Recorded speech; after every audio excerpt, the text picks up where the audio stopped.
turashimira umuterankunga wacu Apostle Rwema Ndamiye Kibibi udufasha kubagezaho iyi video. Abifuza kujya bakurikira imirimo y'Imana akora mwayisanga kuri YouTube channel yiwe yitwa Rwema TV.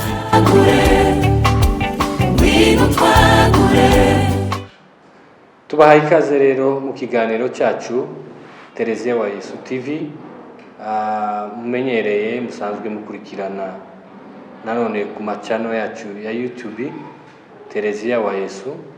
Aha rero tukaba twasuye umupastori cyangwa se umukozi w'Imana uri buze kutwibwira kandi tukaganira mu kiganiro kitari kigufi kandi kitari kirekire, aho tuza kumubaza ibibazo maze tukaganira araza kutwibwira. Rero twamusanze ku ikanisa aho akorera umurimo w'Imana agira ibyo atubwira, ariko mbere yuko dukomeza reka tubanze tumwerekane maze atangire atwibwira. Ikaze rero pasiteri, tangire twibwira. Murakoze cyane. Amazina nitwa Irakiza Jean de Dieu, ni pasiteri wa urusengero rwitwa Neema Gospel Church. Urusengero rufite branch imwe hano muri Kenya, rufite bishop wacu muri Amerika, muri Texas. Nirwo rusengero twafunguye hano rwa mbere hano muri kino gihugu cya Kenya, kandi niho Imana yatushize kugira ngo tubashe gukora umurimo w'Imana. Murakoze. Arakoze cyane pasiteri. Uwo niwe twasuye ugiye kutuganirira cyangwa se tugiye kubaza ibibazo bimwe. Ntabwo twamusuye gihanuka cyangwa se par accident. Impamvu turaza kwibabwira mu bibazo mugenda mwumva. Mu by'ukuri pasiteri twagira ngo tuganire tukubaza ibibazo byinshi abantu bibaza kuri urusengero cyangwa se kuri uyu murimo ukoramo, dore ko uri hagati muri Kajiado cyangwa se impande za Nairobi, ahantu hari andi matorero menshi, ariko iri torero rikaba risa nk'irifite umwihariko. Aribyo tugiye kukubaza nanone muri byinshi abantu bibaza. Kaba natangira rero nkubaza, nese iri kanisa ryawe rifite abayoboke bangana gute, bakomoka he? Ni hari itorero tuza twumva abanyakenya bavuga ngo ni ikanisa rya Kimataifa cyangwa se itorero mpuzamahanga ririmo abantu batandukanye. Wabatangira utubwira nanone niba abantu ki basengera cyangwa se bakorera umurimo muri iri torero muyoboye? Nashobora kuvuga ko runo rusengero nohera mu byo twarutangiye muri 2016. Imana ituzanye hano Kitengela. Twari tumaze igihe hano muri Kenya, of course tuhamaze imyaka myinshi, twakoreye mu makanisa menshi, ariko bigeraho Imana iduheza uwo muhamagaro. Nanone twaje nta Kristo twari dufite, nk'uko benshi bahora batangira amakanisa bafite abandi uzenda bari babashigikiye basa n'abagiye gutangirana. Twahagurutse n'umudamu wanje, icyo gihe twari dufite abana 2, ubu dufite 3. Hanyuma turaza, Imana yatwemereye neza kuko ari hano turi gutangira urusengero. Ndashobora kuvuga ko kandi urusengero twarutangiranye vision isa niyo Imana yatushoyemo cyane, yaduhaye umurongo wayo. Murabizi ko duturutse mu gihugu byiri iwacu muri Central Africa, mu Rwanda, muri Congo iwacu. Dufite amakanisa menshi y'abavuye i Burundi abavuga n'imvugo yacu, ariko Imana itwerekeza cyane muri ba nyiri igihugu, ariko bitavuze ko n'abandi biwacu bose batuye muri kino gihugu twabana nabo. Hagati aho bituma duhatangirana vision yuko dushobora kugenda tugakora ivugabutumwa, tubwira umuntu kuwundi, tukareba ko bazotugana bakaza. Twatangiye turi 2 n'abana bacu 2, tumara ukwezi nta mukristo n'umwe turabona. Bukeye Imana izana 1, 2, 3, turaguka kuri ubu nashobora kuvuga kuko dufite abakristo ntituraba benshi batagera 100 ariko b'amoko menshi hano muri Kenya. Dufite abamasayi, dufite abagikuyu, abajaluo, abaluya, abakalenjin, abakisi, na bene wacu nyine bavuye muri Kongo, usibye ko atari benshi. Hanyuma turashima Imana kuko yabikoze kandi nayo tugejeje twabonye ukuboko kwayo. Arakoze cyane pasiteri. Nanone mfatiye kuri icyo kibisubizo uvuye gusubiza, nagiraga nkubaze ikibazo benshi bagenda bibaza kandi kivugwa hanze, kubera ko dore ni nayo impamvu imwe yatumye dushaka kuza kukuganiriza tukagusanga hano ku ikanisa. Nanone ni ikanisa rizwi kandi rimaze kumenyekana, ariko usanga ubwiganze bw'abantu barimo hatarimo abona kwita bene wanyu cyangwa se mu mubiri. Iriya mu mubiri genda bivuga ko umunyamakuru atari bene wanyu, hari ibindi muze muvuga ngo bene wacu mu mwuka. Aha hanze bavuga ko iri kanisa rero banaritinya kurizamo kubera yuko udashobora kwakira abantu b'abakongomani cyangwa se b'abanyamurenge, abanyarwanda, abarundi bavuga ururimi dusangiye n'abanyarwanda n'abarundi. Bikavugwa ko rero udashobora kubakira ndetse kubera impamvu zimwe n'izindi tugenda tukubazaho cyangwa se ugenda usobanura. Ibyo bintu byaba ari ukuri cyangwa se bimeze gute, kubera iki utakira abo bantu?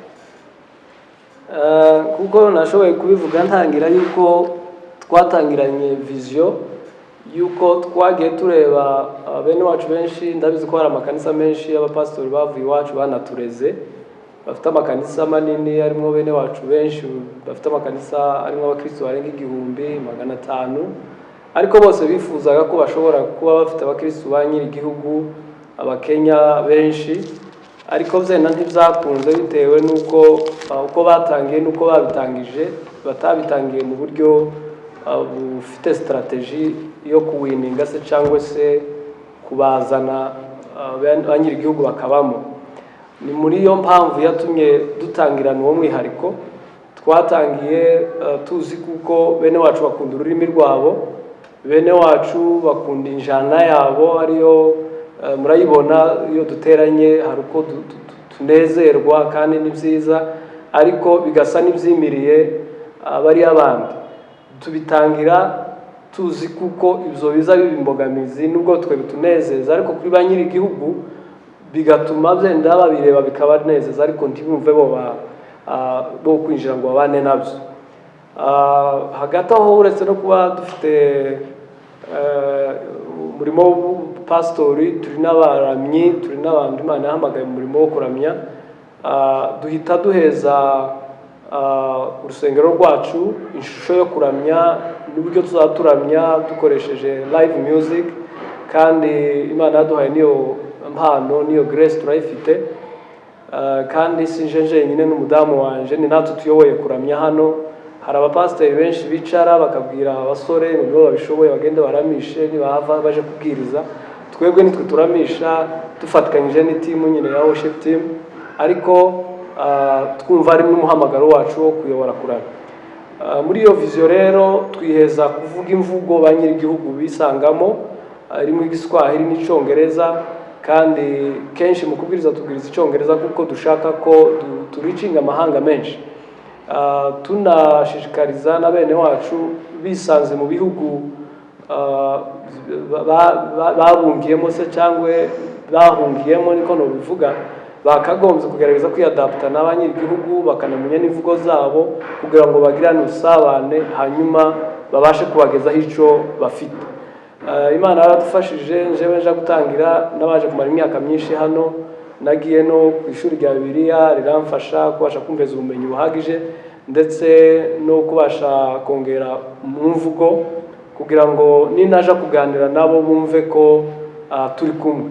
Hariho bamwe ndetse badashobora kumenya neza ko ntari umukenya, keretse iyo mbibwiye cabuze se nyine bakambona kubera uko dusa, bagashaka kuvuga ko twavuye muri biriya bihugu, ariko akenshi baza kubibona nyuma, ariko bumva ko nanje ndi nk'umunyagihugu kimwe nabo. muri izo mpamvu nk'uko wabajije zirashobora kuba arizo zabaye imbogamizi kuri bene wacu, kuko nta muntu wabwira abantu ngo ntimuze mu rusengero, nta wabwira abantu ngo ndashaka aba ntabwo nshaka aba, ahubwo zenda boba barisanzemo bakumva ururimi rwabarenze, tubimira ntidukenere ko baza, nibo babyibwira bonyine, ariko twebwe ni nayo mpamvu urusengero n'urwa abantu b'Imana n'abantu bose, tutareba amoko cyangwa se ngo twikunde. Ndumva ko icyo kibazo ari uko nagisubiza. Arakoze cyane. Nanone pasiteri, ngira ngo nje wiyombaza nk'umunyamakuru mbambariza rubanda n'abandi benshi bagenda bibaza ibibazo ku bintu bitandukanye, kuri serivisi zitandukanye n'imirimo itandukanye. Warusubije uvuga uti muri ayo magambo usubijemo, ariko kandi hari ikindi ngira ngo nagiye nandika ku byo abantu bagiye batubwira cyangwa se twagiye tubabaza ko babitekereza, bavuga ko urwo rurimi yoba ari imbogamizi imwe ituma bimira abantu. Ese wewe nk'umupasitori ukomoka muri biriya bihugu twavuze cyangwa se murenge, urumva atari ugusiga bene wanyu inyuma kubera ko utabazana ngo n'urwo rurimi babashe kuba barumenya, ufungure nk'imiryango? Bivuga ko ibyo byose ari ibintu wakoze cyangwa ukoresha kugira ngo ubazitire kubera impamvu nyinshi bagenda bavuga, tutatinya kuvugira no kwitangazamakuru ati no kwimira akajagari, no kudakunda igisirimba cyangwa kudateza bene wanyu imbere mu mwuka ndetse no mu buryo busanzwe. Ibyo hari icyo wabitubwiraho? Ku bijanye n'iryo jambo bajije, nashaka kuvuga ko amakanisa ntabwo tuyatangira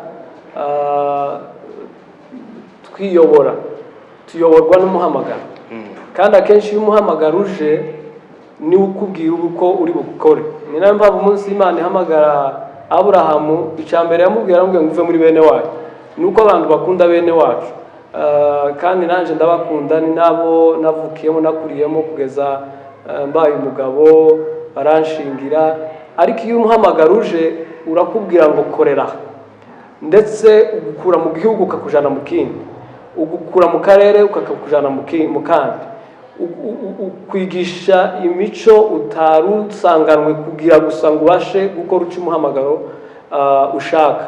Muri izo mpamvu rero akenshi ntabwo tuyoborwa n'abo tuyoboye cyane, tuyoborwa n'icyo Imana ishaka ko tubagezaho. Muri make nashatse kuvuga ko hariho n'andi makanisa menshi ya bene wacu, kandi harimo abantu benshi.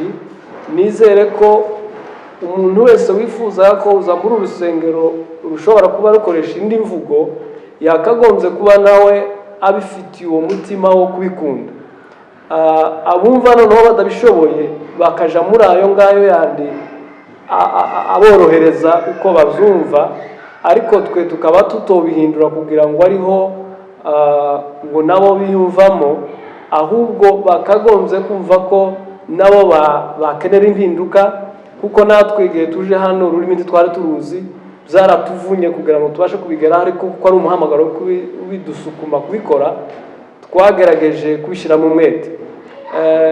Nshishikariza n'abantu bose bumva bafite uwo mutima wo kuba bose ngana no mu nsengero zo muri kino gihugu, bakagombye kubanza kumenya ko ntibizabzoroha mu minsi ya mbere, ariko ugomba kugerageza guhinduka wowe bwawe kugira ngo ubashe kubana nabo. Rero norisubiza kuko ntabwo ari muri rusengero rwonyine. Njewe ntabwo mfashe no rusengero cyangwa nireba nk'umukongomani, nireba nk'umuntu wahamagaye muri kino gihugu. Ntaho ntaniye n'Abakenya bafungura amakanisa yabo. Rero nobashishikariza ko baninjira mu makanisa y'Abakenya, bakagenda bakabwirizwa igiswahili n'icongereza, bakabikunda, nubwo batarabyumva bwaca barazumva. Abasaza n'abandi bose batabyumva, rero Imana niyo mpamvu yateguye nabo bandi ba paseri iwacu bashobora kubafasha. Rero umuntu azakoreraho yumva habasha kumwagura no kumugeza ku byo yifuza. Ni kuko no bisubiza, ariko nta mbogamizi tubishiramwo, nta na kwanga akajagari, ahubwo ni ugukorera mu murongo wa vision n'injana tuzihindura kuko twumva ariyo vision dufite. Ntabwo ari ukwanga icyo abandi bakora, ahubwo nuko tuba dukeneye ngo bagendere mu cyo Imana yaduhaye. arakoze rero abibazaga ibibazo byinshi ku bijanye n'ibyo tuvuye kubabariza umushumba wa Nema Gospel Church muri Kenya ngira ngo mubashe gusobanukirwa impamvu zimwe n'izindi ariko hagati aho ngaho pasiteri hari ibindi abantu bagiye bibaza nubwo tutobivuga byose ariko uragerageza kudusubiza muri bimwe barabagira bati ese kuki pasiteri wa Nema Gospel Church atemera abayumbe cyangwa igisirimba ikindi kigeretse kuri ico kubera iki ataba mwishira hamwe Shalom cyangwa se ihuriro ry'abapastori baturutse Murenge kandi nawe yaraturutse ngira ngo watanga ico twakwita clarification kuri ibyo bibazo bisa nkaho ari bitatu cyangwa se bibiri abantu bagenda bibaza ababivuga nuko batanzi neza ahubwo kubijanye n'igisirimba no shobora kuvuga ko ahubwo mu bakikoze cyane ndetse banacumva cyane mu buryo bwagutse mbabamo banaririmbye n'indirimbo z'igisirimba twakoreye muri ho plateau iwacu mu Murenge twakoreye mu Burundi twakoze imisitari myinshi igisirimba nico candeze ariko twari twarabaye limite na milie ariko igisirimba ni injana gusimwe mu njana nyinshi dukoresha zo kuramya zo guhimbaza ntabwo yakagombye kuba ariyo focus yacu cya kabiri ni ukugira ngo abo dukorana nabo tutabumvisa ko iyo njana ariyo nziza gusa twakagombye ahubwo kwiyadapta ku zabo rero iyo ngiye mu makanisa y'abene wacu bagasirimba bampeza n'ipendo kuko bazi ko narivugije igihe kirekire ngasura nkabyibuka nkanebikumbura ariko turi hano tuzi kuko umuntu twitaye kuri babandi turi kumwe tutikunda cyane ngo dukoreshe injana yacu ngo abantu baze ngo bakore kwa kundi tuba tubigenza tukasa nabibagiwe ko bene wacu ba hano muri Kenya batabyumva rero n'urusengero rwo international twakamuza kugira ishusho ishobora gukora ku isi yose itari limite gusa n'injana y'agace n'umuco n'ubwoko runaka novuga ko igisirimba ari injana y'umuco wacu ari wo bayizi ariko ntiyakagombye kuba ariyo itwara umwanya cyane mu materaniro nimwe mu ndirimbo natwe dushiramwo kandi tukaziririmba iwacu bayita igisirimba ariko ino bazita za cakaca kuko ni beat jana kuko je ndi umuririmbyi ndi umucuranzi ndabyumva no kubisobanukirwa rero nashobora kuvuga ko ntabwo tutakunda abayumbe cyangwa igisirimba turibo kandi turabikora kijanye no kuba mu muryango w'abapastori bavuye iwacu nuko kenshi nashobora kuvuga ko sindamenya cyane impamvu zitumye bakora iryo huriro ryitwa Shalome nizere ko ari ukugira ngo babane cyane icya kabiri kuba mu bihugu bitari byabo bakagombye kwegerana no kugira ngo bazabana bafashanya mu buryo bwo gukorera mu gihugu batafite mu bwene gihugu kandi bafite ndetse n'ibyangombwa bitari by'igihugu ahubwo by'impunzi bituma bagira iryo shira hamwe ariko nkanje ndi umupasiteri ufite urusengero ruri registered hano rwa registered na bishop wanje muri Amerika nkora cyo kimwe n'abakenya ahubwo mba mu network y'abakenya abapasiteri b'abakenya dukora ama conference kumva cyane nta mpamvu yatuma nja gushaka iryo shira hamwe kuko ari ry'abantu biwacu ariko ngira abashuti benshi kandi tuganira dukorana ariko ntabwo nishize muri iyo fellowship bivuga ngo umuntu akorera muri fellowship y'akarere atuyemo kugira ngo abo bantu ari bo mukorana bitavuze ngo nakubwoko cyangwa se nabubwoko runaka ngo ari fellowship y'abagikuyu cyangwa y'abanyamurenge ndumva ko fellowship yamfasha cyane niyo y'abantu turi kumwe dukora ibisa kuko niyo duteranye wumva ko urusengero uko rutwara nuko nawe rutwara hari uko dufashanya bigatuma guja muri izo fellowship kugira ngo zibashe kukungura mu buryo bumwe cyangwa ubundi wabunenga cyangwa se wabwira andi matorero hari ikindi se byaba byaragufashije se wewe muri iyo vision cyangwa se muri uwo muhamagaro wawe urabona hari icyo byakuzamuyeho cyangwa bikazamura imibereho y'abanyetorero ndashobora kuvuga ko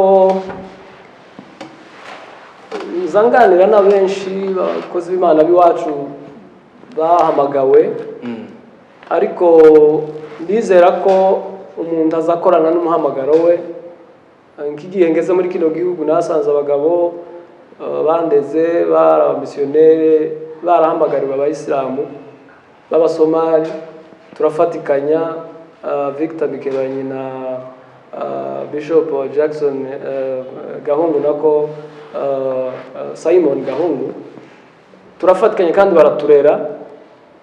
Ntangazwa n'uburyo babanaga n'abasomali n'ubuzima bwari bugoye aho ndabikunda kuko nari mfite umuhamagaro umeze nk'uwo. Bivuga ngo iyo umuhamagaro waje ukubwira uciri bukore naho uri bugikorera kandi hari ibyo uzusiga kandi wakundaga, uzusiga igisirimbo wagikundaga, uzusiga imvugo y'iwanyu wayikundaga, uzusiga uko wanezerwaga ugakenera kunezerwa uko n'abandi banezerwa kugira ngo icyo wahawe ukibagezeho. Nashobora kuvuga kuko jewe umunsi Imana inyereka neza umurongo nkukoreyemo rero kuko ari yari yabimpaye zagize impinduka nyinshi bizana kandi biranagaragara kuko ntabwo biba byoroshe kugira ngo umuntu utari umunyagihugu wa hano ngo abwire umuntu ngo nangurikire aze yicare umuntu wasomye wize kukuruta ukamuyobora kandi akakubaha kandi ari abantu batuzaye ndetse mfite nk'abantu bafite abuzukuru, mfite nk'abagabo n'abagore bakuru cyane batuzara n'umudamu waje aracyari mutoya ariko tuyoboye abantu bakuru ariko kubera umuhamagaro hari icyo babona tubafasha kandi kweri bagahakikisha ko Imana ariyo yaduhamagaye kandi iyo yaguhamagaye iguheza n'imbaraga iguheza n'ibikenewe byose kugira ngo ubashe gusoza umugambi wawe. Warutubwiye ko wewe udafite wenda ibyangombwa by'ubuhunzi uri hano mu buryo wenda bw'umuhamagaro.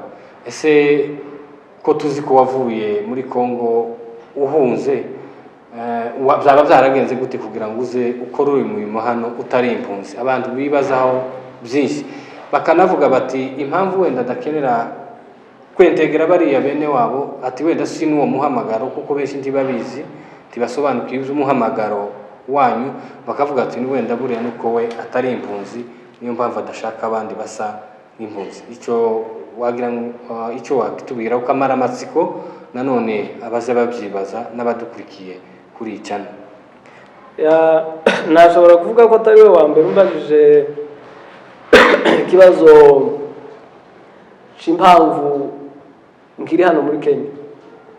Iyo mbwiye umuntu ngo nageze hano muri 2006 ngo se uracaba hano, nkibaza impamvu abajije iyo jambo nuko nzi ko abaje bose baje bazi ko bahe bagenda bari muri transit, ariko nje igenje ntabwo naje nje muri iyo cadre naje n'umuhamagaro wantumye naje kwiga Bibiliya mpamara imyaka 4 ndangije nari mfite kuzosubira ndetse no muri Kongo cyangwa se mu Burundi cyangwa mu Rwanda muri babiguze wacu, ariko hagati aho abariho Imana ibasha kumbeza direction dusenze sinabanga isubiriya. Shatse kuvuga ko igihe byatangiye byo kuvuga ngo hariho processes arabashobora kugeja hanze byihuta, ndetse iyo ni kibazo nahuye naco novuga ngo narwanye ntambara bagerageza kumbwira ngo none se uvuze ko ibingi bari bibi. Ndababwira ngo mubabisengeye dusenga Imana ngo ikingura imiryango y'abantu batuye hano bashobora kuja hanze baciye mu nzira ya UNHCR n'ababayemo mu cyumba twasengeramo kandi Imana irabitwemerera. Ariko mbasubiza ikibazo kimwe kuko buri muryango ukingutse ntabwo uvuze ngo n'uwawe. Imiryango ni myinshi buri wese agira umuryango we, kandi umuryango washobora gucamwo undi ntiyawucamwo bitewe n'ibyo yikoreye. Urashobora kuba ufite ibintu binini wagira ngo uhace bigafatwa, ariko undi kuko yiziguye akahaca ni ukuvuga ngo uriya wahaciye niwo wakagonze kuhaca, ariko wowe ugize ngo uhace nk'uko yahaciye kandi wowe ufite ibindi wakagombye kutahacisha, niyo mpamvu wagira ikibazo kandi bo batakigize. Ngashobora kuvuga ko kubijanye n'iryo jambo nari mfite uburenganzira bwo kugenda bakanyandika muri UN kuko igihugu cyacu cyagize ibibazo cyagize intambara abantu bose biwacu novuga ko imihana yashize, ariko ntabwo byanyemereye kuja muri urwo rwego Imana yafashije nshaka ibyangombwa hano dufite ambasade ya Kongo irabiduheza, passport irashira ngatuma iyindi bakayintumira mu buryo bworoshe. Tubayeho kuko twaje gutura kugeza Imana itubwiye ngo nimba mugere ko musubira kuja muri Amerika mugafungura urusengero naho nzohabatwara. Ntabwo bivuze ngo turi hano iteka ryose, turakurikira umuhamagaro w'Imana. Turashobora kubaka urusengero rugakomera, tugasengera abapasiteri, igasuka duhamagara mu kindi gihugu tukakijambo. Bivuga ngo ntabwo ari ukubera ndafite ibyo byangombwa, ahubwo impamvu ntakeneye kuzinjiramo nuko ntari mfite uwo muhamagaro wo kwihutira kugenda, kuko nari nzi ko ningenda vuba birasa n'ibiryoheye ababyeyi n'abandi kuko bazi ko wagiye muri Amerika, ariko nari ntaye ijwi ry'Imana. Ariko kumvira ijwi ry'Imana nizo byiza kandi byari zoroshe. Nico gihe nangaga ibyo byose, ubuzima bwari butworoye hano muri Kenya bwari bugoye cyane, nari ntarashaka, nta faranga, no kuba muri foyer bigoye, ariko umuhamagaro ngumva ko urambwira ko hano bizakunda. Niyo mpamvu nabasha kwisobanura ko imiryango yose uzubanza wumve neza nimba ari ijwi ry'Imana, cyabuze nimba ari abantu bavuze. Hari umwarimu watwigisha kuri Bible School yatubwira ijambo rimwe ndangiza, aratubwira ngo ijambo ryitwa ngo abandi bose, niko no bivuga ko ari bivuga mu Cyongereza ariko ndavuga mu rurimi rwacu, ngo abandi bose bagize uko abandi bose bakoze, ngo iryo jambo ntabwo ari byiza, kuko ngo usanze abandi bose basimba kuri etage bakagwa hasi bagapfa, naho tuvuga ngo abandi bose ko barasimba ngo reka nsimbe. Hari ijambo ryitwa ko ugomba kumenya ngo se wewe wazumvishe gute, cyangwa se wewe kurumva bijanye nawe, ariko ugendeye kurya abandi bose wo tumuhamagaro kandi wokorera hirya y'umuhamagaro w'Imana. Ariko ndashima kuko Imana yagiye yigaragaza, tukaba dutuye muri kino gihugu n'umuryango wanje n'urusengero kandi rukaba ruteye imbere. Arakoze cyane pasiteri ku bisubizo byinshi yagiye asubiza ku byo abantu bibwira. Ikibazo gihemukira icya nyuma, tubwire rwose. Umwaka ushize nageze hano nahigiraga Icyongereza, ni mu mwari n'abarimu bacu ngira ngo, ariko suku hari hameze, hari amabati, hasaga, simvuga ngo hasaga nabi, hasaga ntagiye gutangira, ariko mu mwaka umwe gusa ndabona urusengero rwose rusa neza, kandi wagira ngo ni urusengero ruri mu kundi mugabane, kuko tumenyereye ikintu cyiza tubonye tucita icyo muri Amerika. Rufite design nziza, twarebye hirya muri Ekidimu cyangwa se Ecole de Dimanche muri room yaho cyangwa se mu cyumba cyaho, twarebye muri office yawe, nanone turabona intebe za zindi zisanzwe n'ukuntu ikanisa ryonyine ridesigninze. Waba warabigenje ute mu mwaka umwe gusa ibintu bikagenda gutya, kandi atari wowe ufite itorero rifite abantu benshi? Ni ukubera iki? Ni ubuhe buhanga wenda bakoresheje? Murakoze cyane kuri iryo jambo. Nizera ko norisubiza ko Imana iguhamagaye ukitaba umuhamagaro, izibona kugukurikiza support, cyabuze se ikabona kugufasha. Abantu benshi bakunda ngo bafashwe babone gukora, ariko iyo uhawe ukora izigusanga mu gikorwa. Tugana rero ku musozo, nagiraga ngo pasiteri rwose mu kiganiro cyiza tugiranye, nakwisabiraga ngo ubwire icyo ubwira abantu bazadukurikira cyangwa se badukurikiye kuri channel, ubamara impungenge nanone by'izo bibaza, ndetse n'inama wagira abapasiteri bagenzi bawe ubasangije ku muhamagaro wenda wihariye, tubona ko wihariye mu bwoko bwacu, wagira inama ubagira. Hari abumva umuhamagaro nk'uwawe ariko kubera gutinya wenda societe cyangwa se community zacu bakawufifika kugira ngo badata kakaranga k'umuco w'amakanisa yacu. Hari icyo wobibwirira kugira ngo tuze kurangiza ikiganiro cyacu ku gihe? Reka ndangize mbashimira mwese namwe dukoresheje ikiganiro, kuko ni byiza kuko abantu benshi bashobora kudukurikira bumva byinshi zobafasha. Nizere ko biza no kubafasha n'abadukurikiye n'abandi bazadukurikira. Ndizere ko ari cyo bashobora kwigamo. Nashobora kuvuga ko abantu bashobora kumva ijwi ry'Imana neza bakorera mu muhamagaro, cya kabiri kubera impinduka twagiye duhura nazo bitewe no guhindura ibihugu no bagendera inama se cyangwa se kubashishikariza kugerageza kwiyadapta naho bagiye hose kuko birashoboka kuko hari abantu bari bazi ko bidashoboka ariko birashoboka kandi twabonye bikunda. Ikindi amatorero nyine y'abantu bavuye iwacu Imana ibafashe babashe kwentegra bene gihugu kuko niyo torero nzi ko Imana ishobora kwishimira.